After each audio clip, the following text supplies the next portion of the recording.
Hello and welcome to Chapter 11 on inference for distributions of categorical data.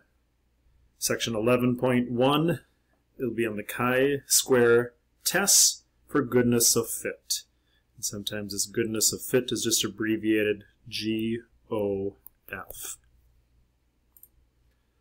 What we'll be able to do after we do this section is you should be able to state appropriate hypotheses and compute expected counts for a chi-square test for goodness of fit, be able to calculate the chi-square statistic, degrees of freedom, and p-value for a chi-squared test for goodness of fit, you'll be able to perform the chi-squared test for goodness of fit, and then conduct a follow-up analysis when the results of a chi-squared test are statistically significant. So we're making a good, proper conclusion. So sometimes we want to examine the distribution of a single categorical variable in a population. We've been dealing with quantitative data up to this point, so now we're going to look at categorical data. The chi-square goodness of fit test allows us to determine whether a hypothesized distribution seems valid. We can decide whether the distribution of a categorical variable differs for two or more populations or treatments using a chi-square test for homogeneity. We'll often organize our data in a two-way table, so we'll be putting data together in that two-way tables that we've talked about before. It's also possible to use the information in a two-way table to study the relationship between two categorical variables. The chi-square test for independence allows us to determine if there is convincing evidence of an association between the variables in the population at large. And we'll talk about these as we go through the chapter. So we're going to start off with an example, and we're going to look at Mars Incorporated that makes milk chocolate candies, M&Ms in other words. Here's what the company's consumer affairs report says about the color distribution of its M&Ms milk chocolate candies. On average, the new mix of colors of M&Ms milk chocolate candies will contain 13% of each of the browns and reds, 14% yellows, 16% greens, 20% oranges, and 24% blues. The one-way table below summarizes the data from a sample bag of M&Ms milk chocolate candies. So in general, one-way tables display the distribution of a categorical variable for the individuals in a sample. So this is our sample down here below. So we got a total of 60 M&Ms in our package, 9 blue, 8 orange, 12 green, 15 yellow, 10 red, and 6 brown. We're going to want to compare to see, are these percentages up here, the reported percentages by the company, are they truly what they're stating? And we're going to base that off of our sample bag. And we can start off and look and see that our first sample portion of the blue M&Ms, our p hat for the blue M&Ms, so maybe when you put like a p hat blue down here, was 9 out of 60, which is 15%. Well, it's supposed to be 24%, and the question is this sample statistically significant for me to reject the claim that M&M's Mars is putting out? So, since the company claims that 24% of all M&M's milk chocolate candies are blue, we might believe that something fishy is going on. We could use the one sample z-test for a proportion to test this hypothesis and use the null hypothesis here that the proportion is 0.24 for the blues, and that the alternative is that it's not. But we would then have to perform other additional significance tests for each of the remaining colors. So we'd have to do another significance test, another hypothesis test for the orange, and then the green, and the yellow, and the red, and the brown, to see if they are all what this should be. And performing a one-sample z-test for each of these proportions would be pretty inefficient and will lead to the problem of multiple comparisons. So, performing one sample z-test for each color wouldn't tell us how likely it is to get a random sample of 60 candies with a color distribution that differs as much from the one claimed by the company as this bag does. For that, we need a new kind of significance test, and that's called a chi-square goodness of fit test. I like to think of that as how good does my sample fit the reported distribution from M&M Mars? How good does it fit? So the null hypothesis in a chi-squared goodness of fit test should state a claim about the distribution of a single categorical variable in the population of interest. Again, it has to have some form of equals. So in this case, we'd say the null hypothesis, the company's stated color distribution for M&M's milk chocolate candies is correct. There's my equal part. The alternative hypothesis in a chi-squared goodness of fit test is that the categorical variable does not have the specified distribution. So we'd say this company's stated color distribution for M&M's milk chocolate candies is not correct. You can also write the hypothesis in symbols. If you want to write these all out, you could say that the proportion of blue should be 0.24, the proportion of orange should be 0.20, etc., etc., etc., etc., and that the alternative is that at least one of these above is incorrect. The idea of the chi-squared goodness of fit test is this. We compare the observed counts. That's from our sample, with the counts that would be expected if the null is true. So we're going to have to actually calculate what those expected values would be based off of the percentages that were given to us. The more the observed counts differ from the expected counts, we're looking at the observed counts differing from the expected counts, the more evidence we have against the null hypothesis. In other words, the more they differ, hey, the more evidence we've got. The stronger the evidence we've got that the null hypothesis is correct.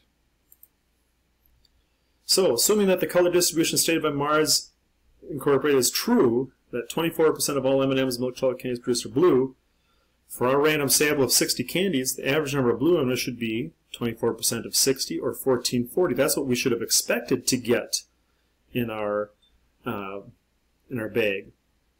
So using the same method, we can find the expected counts for the other categories. So these were for the orange, the green, the yellow, the red, and the brown. And then we can compare the observed and the expected for each of the colors below. Well, to see if the data give convincing evidence against the null hypothesis, we compare the observed counts from our sample with the expected counts, assuming that the null is true. If the observed counts are far from the expected counts, that's the evidence we are seeking. So by looking at a little bar graph, we can see that there is fairly large differences between the observed and expected counts in several of these color categories. How likely is it that the differences this large or larger would occur just by chance in random samples of size 60 from the population distribution claimed by Mars? To answer this question, we calculate a statistic that measures how far apart the observed and expected counts are. The statistic we use to make a comparison is called the chi-square statistic. So let's look at how we do that. So the chi-square statistic is a measure of how far the observed counts are from the expected counts. The formula for the statistic is, this is our abbreviation for chi-squared. Yes, it looks like a little capital cursive X. It is actually a chi, so chi-squared equals, remember this means the sum of all the observed minus expected values squared divided by the expected, where the sum is over all possible values of the categorical variables. We've got to make sure we add up all of the different categories, all the different colors. So what that looks like, when we calculate that chi-square statistic, we've got our observed values, we've got our expected values down here below. We're going to have to subtract each of those. We're going to have to go 9 minus 1440 and square that, and then divide it by the expected count. And do that for each of these different categories, each for the orange, for the green, for the yellow, for the red, for the brown, and then add them all up. Doing some quick magical math here, we can see that it adds up to 10.180. So think of that chi-squared as a measure of the distance of the observed counts from the expected counts. Large values of the chi-squared, so large values, are stronger evidence against the null, because they say that the observed counts are far from what we'd expect if the null were true. Small values suggest that the data are consistent with the null hypothesis. So the small values, we would end up failing to reject the null. Now ultimately it becomes the scenario, well, how large is large, how small is small? Well, we need a significance level to compare that to. And this is where we're going to start to use a whole new table. But prior to that, let's make sure we understand some things about degrees of freedom too. So sampling distribution of a chi-square statistic is not a normal distribution. It is a right-skewed distribution that allows only positive values because chi-square can never be negative. Mainly because we're squaring value, and it'll have a positive value when you square. You're dividing it by a positive number. When the expected counts are all at least 5, okay, that's kind of key. When the expected counts are all at least 5, that's what we want. We want our expected counts to be at least 5. The sampling distribution of the chi-square statistic is close to a chi-squared distribution, with degrees of freedom equal to the number of categories minus 1. So again, degrees of freedom is n minus 1. So the chi-square distributions are a family of distributions that take only positive values and are skewed to the right. A particular chi-square distribution is specified by giving us degrees of freedom. The chi-square goodness of fit test uses the chi-square distribution with degrees of freedom equaling to the number of categories minus 1. Well, we computed the chi-square statistic from our sample of 60 M&Ms to be 10.180. Because all the expected counts are at least 5, the chi-square statistic will follow a chi-square distribution with degrees of freedom. 6 minus 1, there were 6 categories, 6 colors minus 1, there were 5 degrees of freedom. And that's where our distribution will look like this right-skewed distribution. Okay? We got our specific chi-squared value of 10.180. That's our test statistic. So to find the p-value for that, we're going to use table C and look in the degrees of freedom 5 row. So when we look in table C, we'll look at degrees of freedom 5 row, and we'll look for our number 10.180. That'll be somewhere right in this area between the two. So what we can see is that our p-value is going to be somewhere between 5% and 10%. Since our p-value is between that, it is greater than the alpha that we normally choose of 5%. Therefore, we'd fail to reject the null, and we don't have sufficient evidence to conclude that the company's claimed color distribution is incorrect. Even though it looked like it was, and they were all off a little bit, we don't have statistically significant evidence at the 5% level. Well, we'll continue this discussion in our next video, and we'll also discuss a little bit on how to use the calculator in class as well too. So at this point, we should be able to do the first lesson,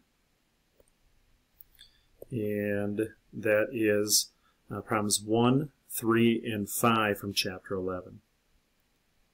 Okay, I wish you luck on this assignment, and we'll see you in the next video.